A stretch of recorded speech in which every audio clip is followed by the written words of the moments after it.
Assalamualaikum warahmatullahi wabarakatuh. Perkenalkan, nama saya Wali Hidayat dari Teknologi Informasi yang akan menjelaskan apa itu bahasa pemrograman CPP. Bahasa pemrograman CPP ini itu dikembangkan oleh Benjamin Stronstrap pada awal 1980-an di Berkeley Labs. Awalnya CPP merupakan ekstensi dari bahasa pemrograman C yang ditunjukkan untuk memperluas kemampuan pemrograman berorientasi objek. Nama CPP tersendiri menunjuk pada peningkatan dalam bahasa C yang diindikasikan oleh simbol plus yang merupakan operator peningkatan pada C++. Kemudian menjadi salah satu bahasa pemrograman yang paling populer dan banyak digunakan di dunia. Selanjutnya ada perbedaan antara C dan C++, antara C dan C++, serta bahasa pemrograman lainnya meliputi satu, paradigma pemrograman adalah bahasa pemrograman prosedural. C++ ini adalah bahasa pemrograman multi paradigma yang mendukung pemrograman prosedural, berorientasi objek dan generik.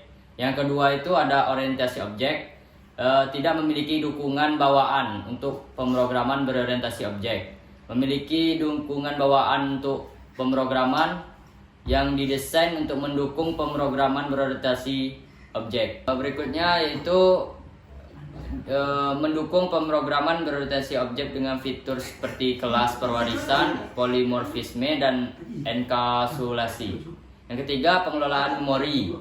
Pengelolaan memori sepenuhnya dilakukan oleh programmer, termasuk alokasi dan dealokasi memori.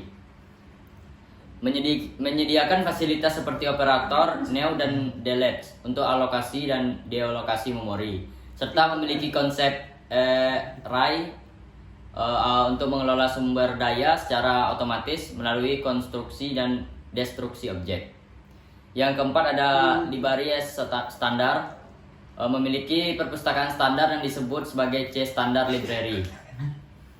Standar library ini mencakup fungsi-fungsi dari C standard library serta tambahan untuk pemrograman berorientasi objek seperti container STL, standar template library, dan algoritma. Nah, di sini ada sintak CPP. Sintak yang ada dalam CPP sangatlah beragam dan setiap sintak memiliki fungsinya masing-masing. Berikut beberapa contoh sintak yang umumnya digunakan dalam CPP beserta fungsinya.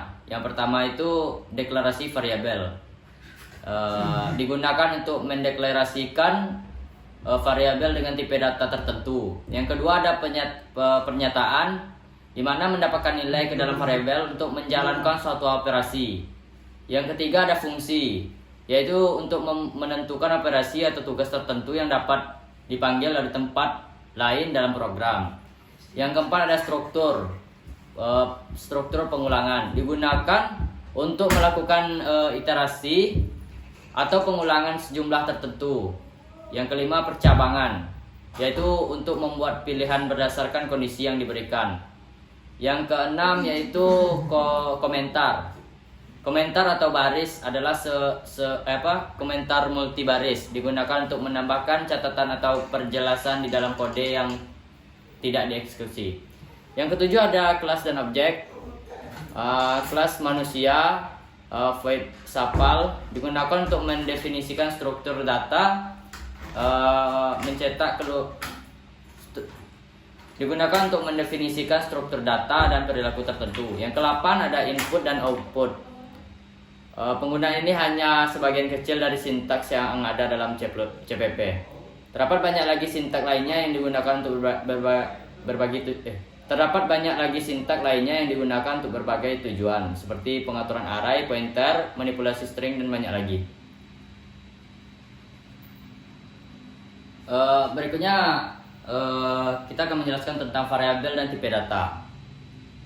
Variabel adalah suatu tempat untuk menyimpan data dalam program, sedangkan tipe data menggambarkan jenis data yang disimpan dalam variabel tersebut, misalnya angka, teks, atau nilai boolean. Dalam pemrograman, penggunaan variabel dengan tipe data yang tepat penting untuk memastikan keakuratan dan efisiensi kode. Poin berikutnya itu operator perbandingan dan logika. Operator perbandingan digunakan untuk membandingkan dua nilai dan menghasilkan nilai kebenaran true atau false berdasarkan hasil perbandingan tersebut. Contohnya operator perbandingan meliputi sama dengan, tidak sama dengan, lebih besar dari, lebih kecil dari, lebih besar dari, atau sama dengan, dan lebih kecil dari atau sama dengan. Sementara itu, operator logika digunakan untuk menggabungkan kondisi perbandingan dan menghasilkan nilai kebenaran baru. Operator logika umum meliputi dan, atau and, or, dan not. Misalnya, menghasilkan true jika kedua kondisi benar, menghasilkan true jika salah satu kondisi benar, menghasilkan nilai kebalikan dari kondisi yang diberikan. Baiklah. Selanjutnya kondisi if, else, dan else if. Kondisi if, else, dan else if digunakan dalam pemrograman untuk membuat keputusan berdasarkan kondisi-kondisi tertentu. If digunakan untuk mengevaluasi suatu kondisi. Jika kondisi tersebut benar, true atau true, blok kode di dalamnya akan dieksekusi. Jika tidak, blok kode tersebut dilewati, atau else. Blok ini digunakan setelah if dan dieksekusi jika kondisi pada if tidak terpenuhi. Else if digunakan ketika ingin menambahkan kondisi tambahan setelah if yang akan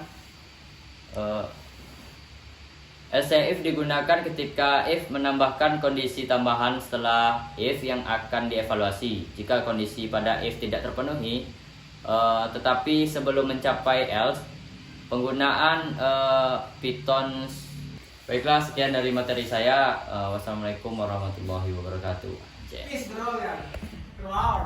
Dengan untuk menentukan kategori usia seseorang, yang dimana jika usia seseorang 18 maka hasilnya remaja, dan ketika usia seseorang antara 18 dan 60 maka dia dewasa.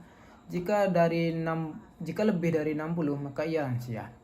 Pada baris pertama itu ada namanya include IOStream, yang dimana include IOStream ialah memungkinkan melakukan input dan output seperti membaca dari keyboard dan menampilkan teks ke layar. Nah, fungsi using namespace studio ini untuk melakukan pengidentifikasian variabel di dalam program yang dibuat. Kemudian menggunakan integer main yang digunakan sebagai pengeksekusian program yang telah dibuat di dalam program. Untuk variabel di sini menggunakan variabel string dan variabel integer. Fungsi string di sini sebagai untuk menampilkan teks atau karakter terhadap output ke layar, seperti nama kelompok sama dengan anggota kelompok Farezi Waldi. Untuk variabel selanjutnya yaitu integer yang berarti angka, karena di sini menggunakan usia. Lalu dilanjutkan dengan menampilkan nama anggota kelompok yang di sini menggunakan variabel cout, yang berarti fungsi cout ialah menampilkan hasil output ke layar seperti yang telah dibuat di sini. Itu menggunakan cout nama kelompok yang di atas ini, lalu menggunakan INDL. Fungsi INDL di sini sebagai spasi atau enter di dalam program. Contohnya seperti ini jika tidak memakai INDL, dan jika memakai INDL maka programnya bakalan melakukan enter ke bawah seperti ini. Lalu untuk meminta pengguna memasukkan usia, di sini menggunakan cout, masukkan usia seseorang, kemudian menggunakan variabel cin. Fungsi cin di sini ialah mengambil input dari keyboard yang dimana telah dibuat pada cout ini, itu ialah memasukkan usia seseorang. Lalu selanjutnya menampilkan kategori usia. Di sini menggunakan kondisi if, else if, dan else. Yang dimana jika usia seseorang kurang dari 18, maka si outnya remaja.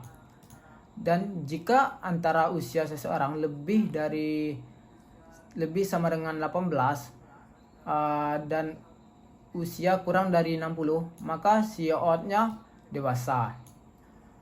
Jika tidak atau jika lebih dari 60, maka si outnya lansia. Lalu untuk perintah return tersebut, untuk perintah return ini merupakan perintah function yang sangat penting untuk mengembalikan program atau menghentikan pengeksekusian program.